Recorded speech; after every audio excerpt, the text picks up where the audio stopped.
Bonjour à tous, madame, messieurs, merci d'être des nôtres pour cette autre édition de la revue des grandes unes. Les journaux sont dans les kiosques ce matin et même à notre rédaction. Qu'est-ce que la presse nous propose? Découvrons que la nouvelle expression parle du sud-ouest et du nord-ouest, l'unité nationale dans le sang, c'est le grand titre du journal. D'ailleurs, la célébration de la fête du 20 mai 2018 a été particulièrement violente dans les régions anglophones du Cameroun. Plus de 15 morts sur le carreau, des enlèvements et même des dégâts matériels importants. Les terroristes ont croisé l'acier de l'armée régulière sur le terrain. C'est à lire en page 7 du journal. Le journal parle également de la présidentielle 2018. Les États-Unis suggèrent à Biya de partir. Au cours d'une audience à Etoudi, l'ambassadeur des États-Unis au Cameroun dit avoir suggéré au président de la République de penser à son héritage en se servant des modèles de Nelson Mandela et même de George Washington en page 6 de ce numéro qui parle également des ordures ménagères. Encore 4 milliards de francs CFA pour Isakam, selon le ministère de l'Habitat et du Développement urbain. C'est 8 milliards désormais de francs CFA qui ont été donc versés sur les 11 milliards 900 millions de francs CFA à découvrir dans le numéro de ce matin. Et puis Info Matin parle de la voiture du président Paul Biya du 20 mai notamment et avec notamment la présidentielle aussi 2018, le complot des États-Unis contre Paul Biya. C'est ce qu'on lit également dans le journal de ce matin. Le journal L'Indépendant qui est dans les kiosques s'intéresse à la succession de Paul Biya, le candidat que préparent donc les États-Unis, à lire dans le journal en page 4, dans les secrets des professions diplomatiques exercées donc sur Paul Biya. Donc on peut lire tout cela dans le journal, dans la perspective même de la prochaine élection présidentielle. En page 4, le journal parle également de la Meufouye Akono. Maurice Kamto en pole position et Lundu Esomba et Abena Ondua ouvrent les portes au MRC en page 9 de ce journal. Le financier d'Afrique est disponible dans les kiosques. Le journal parle de l'agriculture avec 1500 jeunes à former donc au métier agricole. C'est ce qu'on dit dans le journal. Le journal s'intéresse également au secteur bancaire. Les taux effectifs globaux moyens à la hausse au Cameroun. C'est ce qu'on découvre également en page 5 du journal Le Financier d'Afrique. Le quotidien Le Jour qui est dans les kiosques ce matin parle de fête nationale. 20 mai sanglant dans les régions anglophones. 9 morts dans 5 attaques dans la région du nord-ouest et également le maire de Bangem dans le sud-ouest aussi kidnappé. C'est ce que dit le journal en page 2. Le journal parle également de l'audience. Ce que l'ambassadeur des États-Unis a dit à Paul Biya. On peut lire tout cela dans le journal. Et puis on parle de nécrologie. Janvier Mongui Sosomba est mort. L'ancien président de la Chambre de l'agriculture est donc décédé. Il était maire de Dimako également. C'est ce qu'on lit aussi dans le numéro disponible dans les kiosques ce matin. Mutation parle de message. Trump invite Paul Biya à quitter le pouvoir. C'est ce qu'on dit dans le dossier proposé par le journal et d'autres informations aussi que je vous invite à lire. Et puis Émergence qui est disponible parle de coups de tonnerre. Donald Trump demande à Paul Biya de quitter le pouvoir et également tout un dossier à lire aussi dans le numéro de ce matin. Le même numéro parle des écoles avec notamment d'autres faits, la nécrologie aussi et même la fête de l'unité nationale avec la Range Rover de Paul Biya qui fait polémique en ce moment. C'est aussi contenu dans le journal Émergence. Cameroun Tribune parle du 20 mai 2018, le triomphe de l'unité sur le grand titre du journal avec tout ce qui est contenu dans le dossier proposé par le numéro de la page 2 à la page 19 et d'autres informations aussi à lire. Et puis intégration de ce matin parle de la crise anglophone au Cameroun. Des câbles diplomatiques français livrent leurs secrets dans le dossier également à découvrir dans le journal Intégration de ce jour.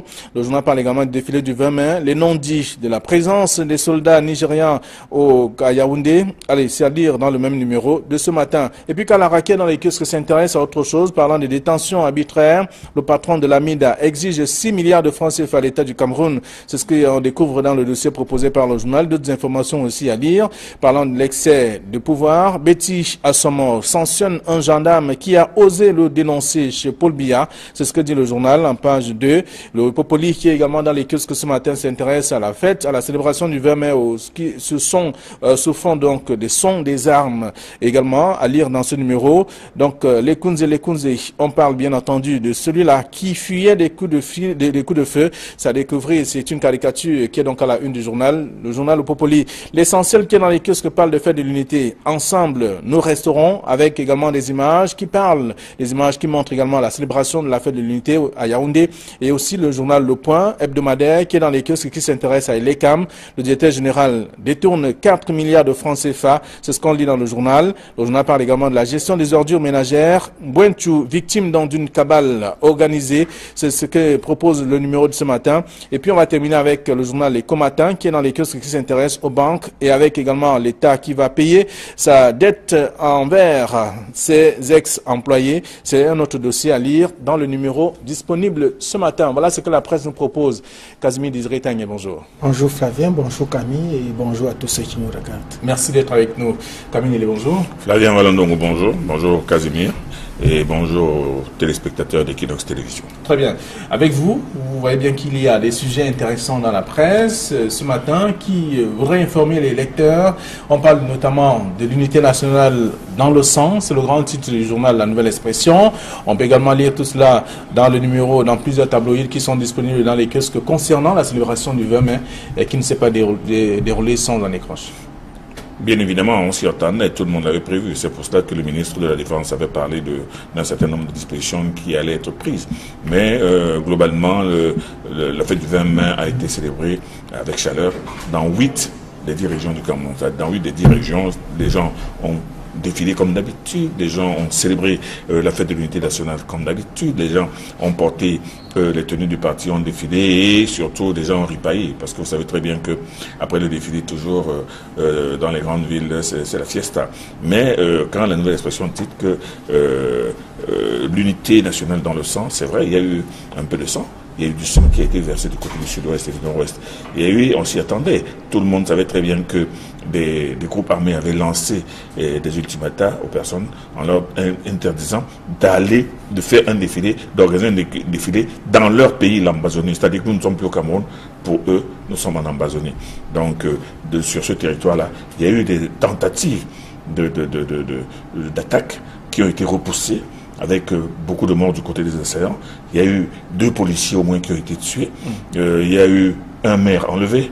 Il y a eu bref, il y a eu du grabuge. Mais globalement, moi je pense que la fête s'est bien passée. Et ceux qui pensent ceux qui voient cette fête d'une façon optimiste en estimant que le verre était à moitié plein, mais il y en a aussi qui estiment que le verre était à moitié vide, et c'est le pessimisme. Moi, je pense qu'il ne faut pas être pessimiste, il faut regarder dans la globalité, il faut comprendre que la grande majorité des Camerounais ne savent pas, ne veulent pas d'un nouveau pays qui vienne retrancher une partie du leur. Donc, la fête s'est passée, et globalement, tout le monde a apprécié. Très bien. Alors, le journal fait savoir qu'il y a eu plus de 15 morts sur le carreau. Il y a dans La Nouvelle Expression qui fait cela, qui fait ce compte, en tout cas, qui propose également ces chiffres. Et aussi dans le quotidien Le Jour de ce matin, parlant donc du 20 mai sanglant, dans les régions anglophones, on apprend qu'il y a eu également 9 morts, dont 5 attaques dans la région du nord-ouest, et le maire de Bangem, dans le sud-ouest, qui a été kidnappé. Voilà, vous savez que le maire a été kidnappé la veille de la fête du 20 mai parce qu'il était en train de distribuer les gadgets pour la fête de l'unité. Il a été kidnappé. Et La Nouvelle Expression qui parle de 15 morts, Le Jour qui parle de 9 morts, peu importe le nombre de morts. Dans tous les cas, c'est une fête de l'unité qui s'est passée exactement comme nous avions décrit à ce même plateau. Nous avons dit que le gouvernement était en train de mettre l'accent sur la sécurité dans les grandes villes, à savoir Douala et Yaoundé, oubliant même que le terrain des affrontements, c'est dans le nord-ouest et le sud-ouest. Et c'est justement dans le nord-ouest et le sud-ouest qu'il y a eu tous ces armes, tous ces morts et autres, tant du côté des sécessionnistes que du côté de l'armée camerounaise. Et on ne le déplorera jamais assez. Et qu'on le veuille ou qu'on ne le veuille pas, cette manifestation a démontré exactement l'état d'esprit qui prévaut au Cameroun en ce moment précis. Mais est-ce qu'on m'a dit que les précautions annoncées, les mesures de sécurité annoncées par le ministre de la Défense n'ont pas été véritablement appliquées sur le terrain? Ces mesures ont été appliquées. Qu'il y aurait... Ces personnes ont annoncé et elles ont fait ce qu'elles ont annoncé. Elles ont annoncé qu'elles devaient s'aimer la terreur dans le rang des populations pendant le défilé. Vous avez bien vu que dans certaines régions du sud-ouest et du nord-ouest, dans certaines sous-préfectures, c'est à peine des unités de 8-10 personnes qui défilaient. Et il n'y avait même pas l'ombre des spectateurs, il n'y avait pas des populations, il n'y avait pas les écoles, il n'y avait pas les élèves, comme cela est de coutume. Donc, dans tous les cas, ils ont réussi les sécessionnistes, a sémé la panique, a sémé la terreur dans les têtes. Je dis là, cela contre justement ce que Camille a voulu faire croire que la fête s'est passée dans l'unité totale. Vous n'avez qu'à voir à Yaoundé même, où certains manifestants de certains partis politiques ont défilé carrément torse nu. On a vu des femmes défiler avec des soutiens carrément torse nu, certains la main sur la tête, même si cela a été différemment interprété. D'autres ont dit que c'est le MRC qui pleurait déjà la défaite de Maurice Kamto. Mais moi, je crois que ça, c'est juste pour rire.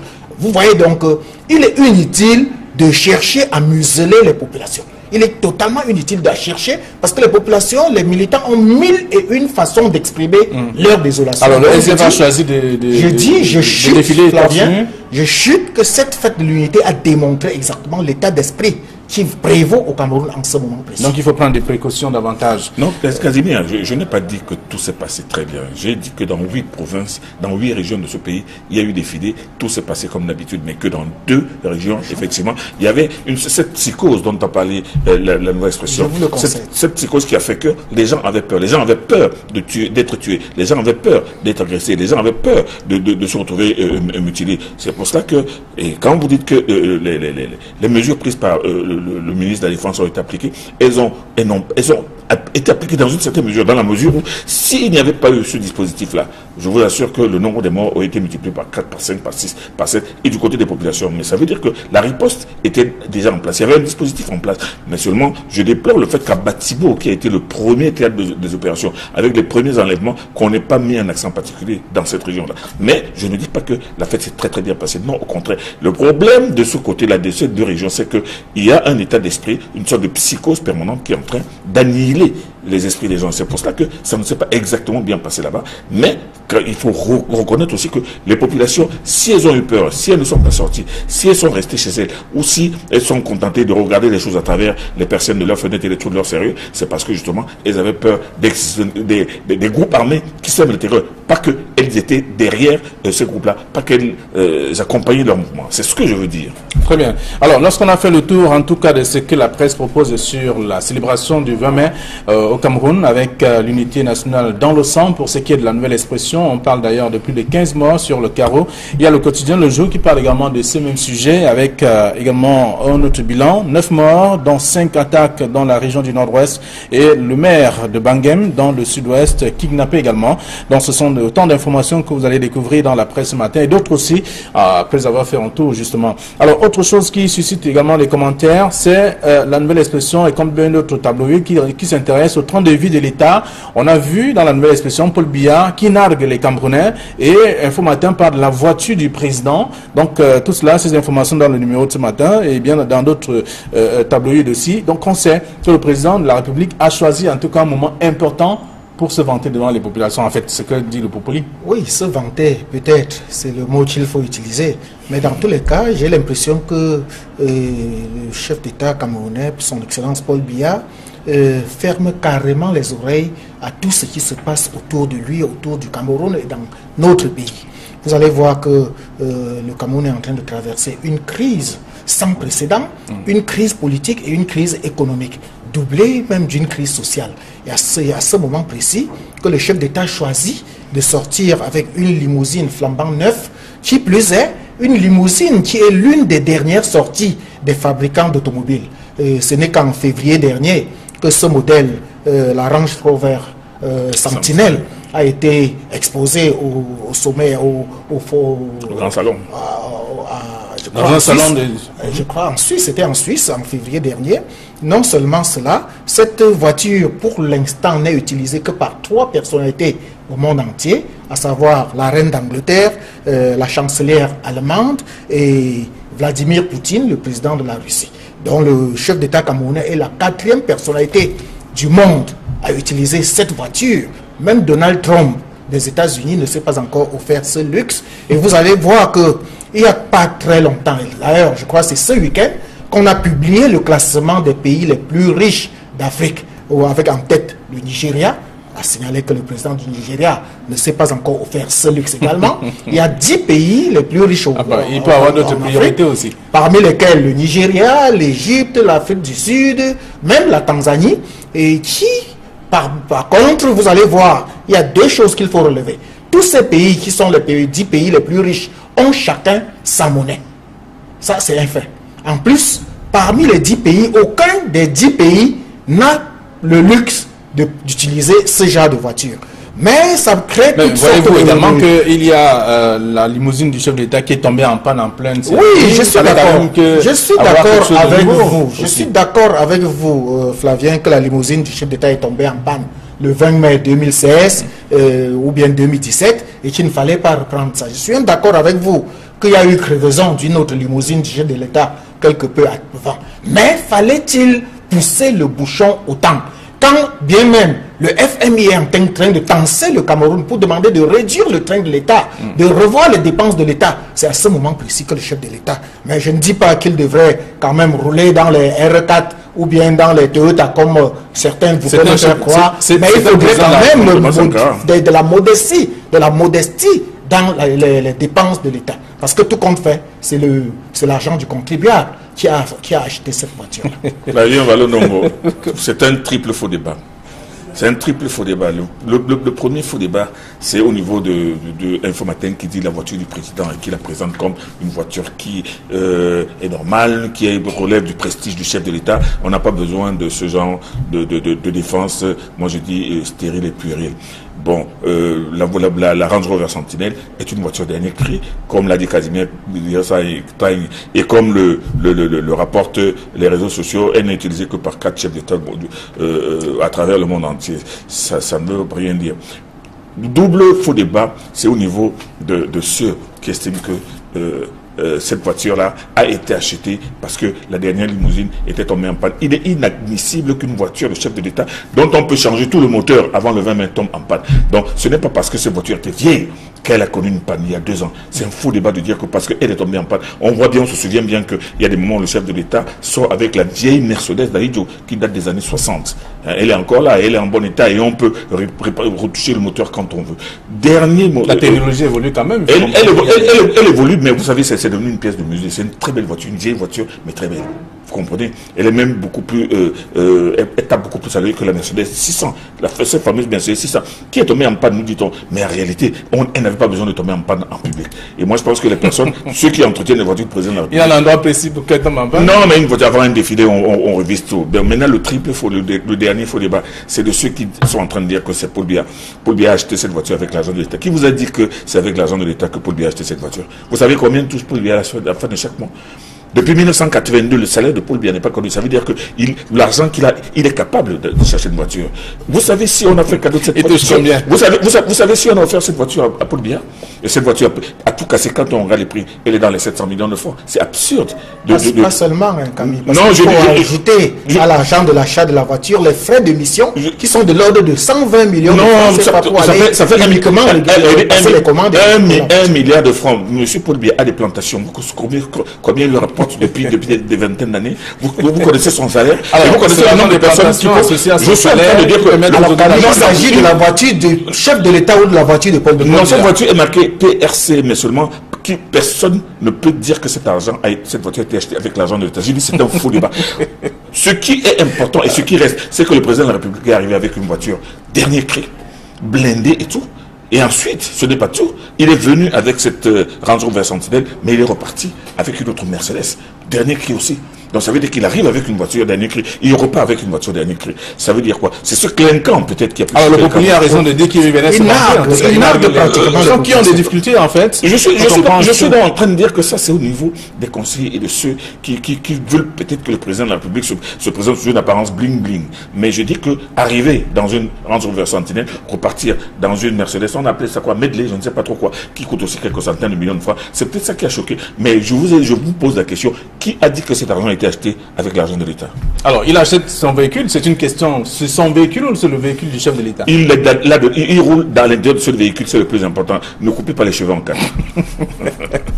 Merci à vous, Camille. De toute façon, on laisse le son au lecteur d'aller découvrir ce que la presse propose, parlant notamment de la nouvelle expression qui parle du train de vie de l'État. Quand Paul Biya nargue les Camerounais, c'est ce qu'on lit à la une de ce numéro. Et Info Matin qui parle simplement du 20 mai 2018, la voiture du président, c'est ce qu'on lit également. Alors, autre sujet qui fait le tour de la presse ce matin, et comme vous le savez, après la célébration du 20 mai, il y a on parle aussi de l'ambassadeur des États-Unis qui a fait une sortie, qui était rencontré le chef de l'État. Donc après cette sortie, il s'est livré à la presse pour dire exactement qu'est-ce qu'il a dit au chef de l'État. Le candidat que préparent les États-Unis, ça c'est ce que dit l'Indépendant. Il y a également Info Matin qui revient, qui parle de la présidence 2018, le complot des États-Unis contre Paul Biya, et aussi la nouvelle expression sur ce même sujet, parlant notamment des États-Unis qui suggèrent à Paul Biya de partir. Dans tous les cas, ce qui nous a le plus frappé dans le résumé des propos de l'ambassadeur des États-Unis au Cameroun, c'est le candidat que les États-Unis seraient en train de préparer.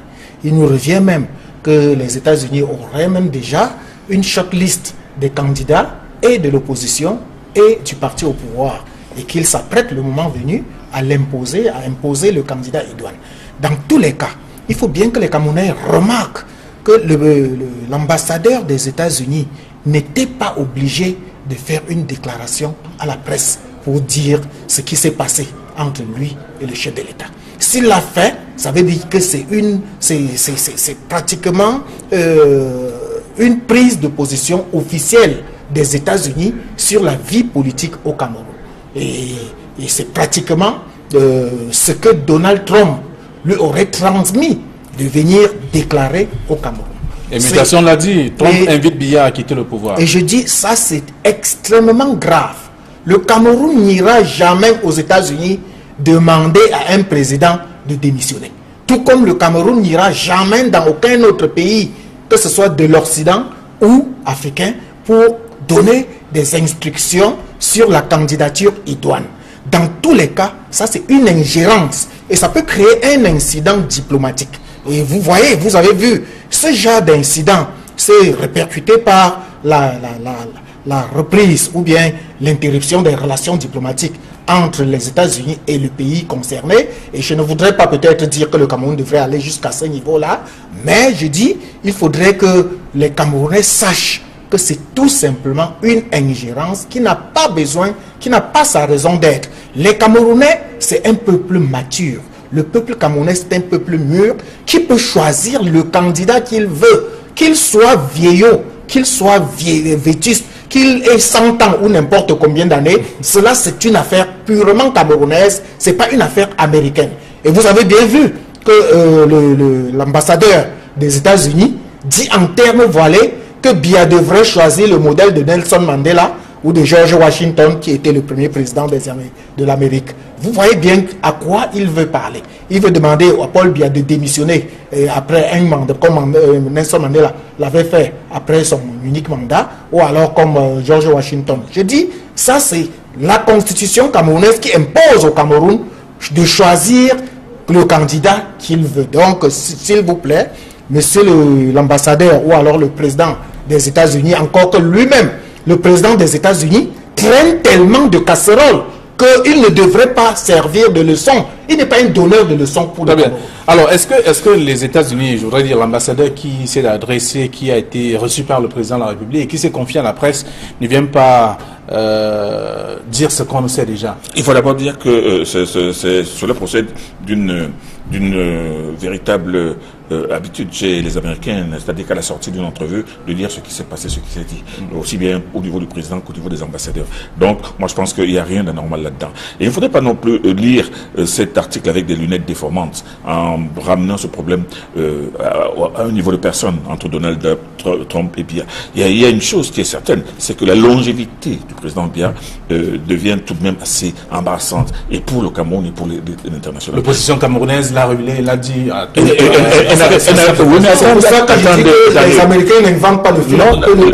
Mais ça, c'est des choses que les Camerounais eux-mêmes le disent. Le problème avec l'ambassadeur américain, quand l'ambassadeur américain prend l'exemple de George Washington, George Washington a été le premier président des États-Unis qui n'a fait que 2 mandats et qui a dit aux autres 3 pères fondateurs qu'il est préférable que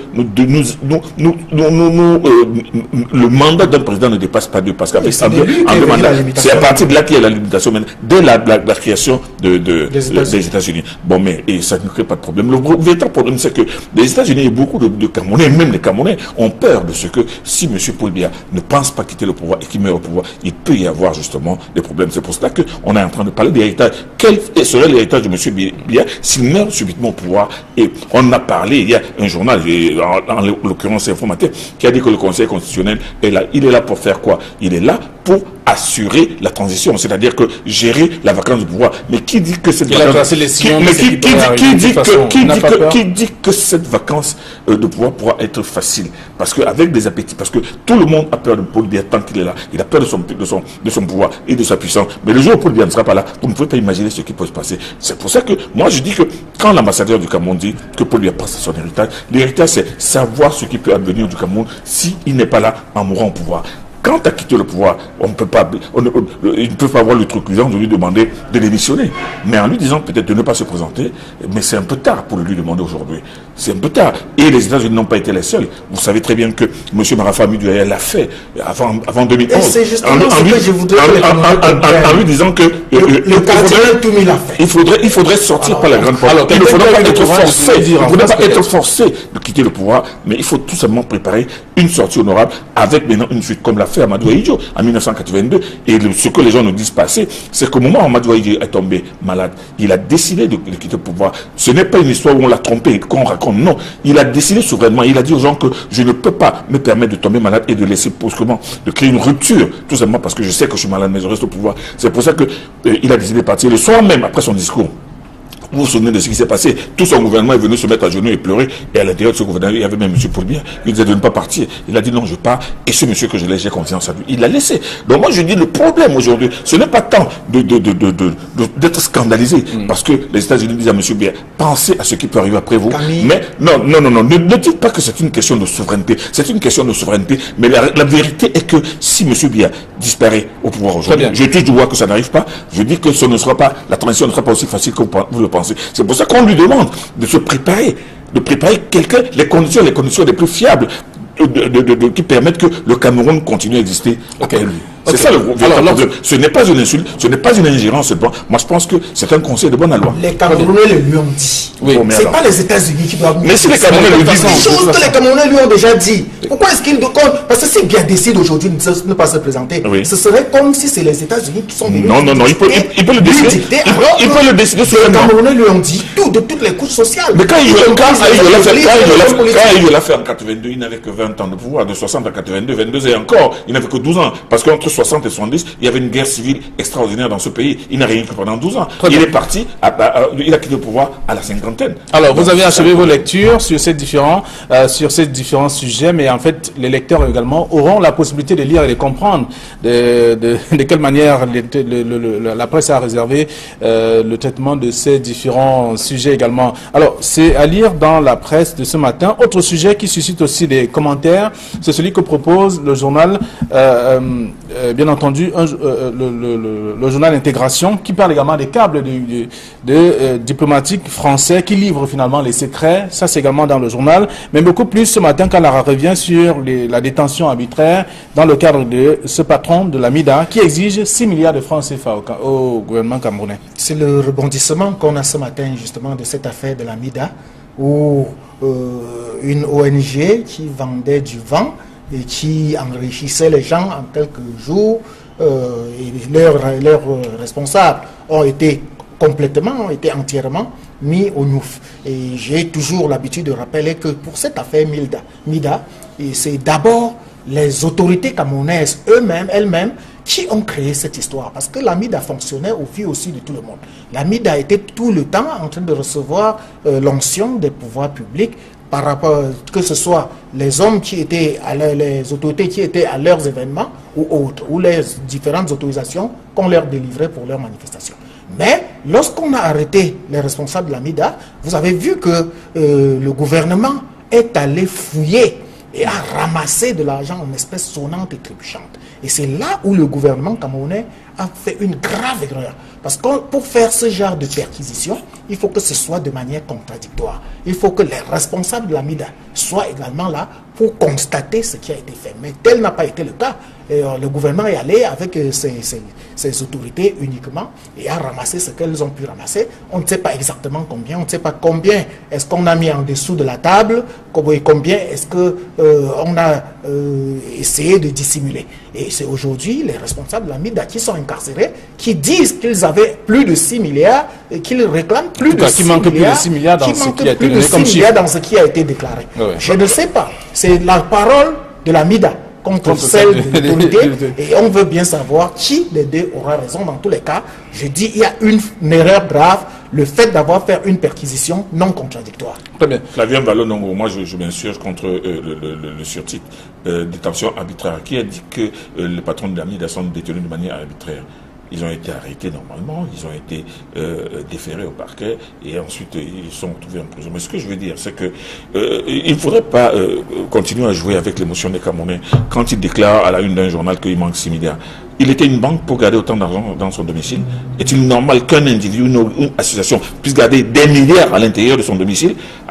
Non, moi je dis que commençons d'abord par là. C'est-à-dire qu'il ne faut pas que les gens meurent idiots dans ce pays. Alors voilà quelqu'un qui a des milliards dans sa maison, qui les garde pas dans une banque, et le jour où on vient et dit non, il manque 6 milliards. Mais pourquoi cet argent faisait quoi chez lui?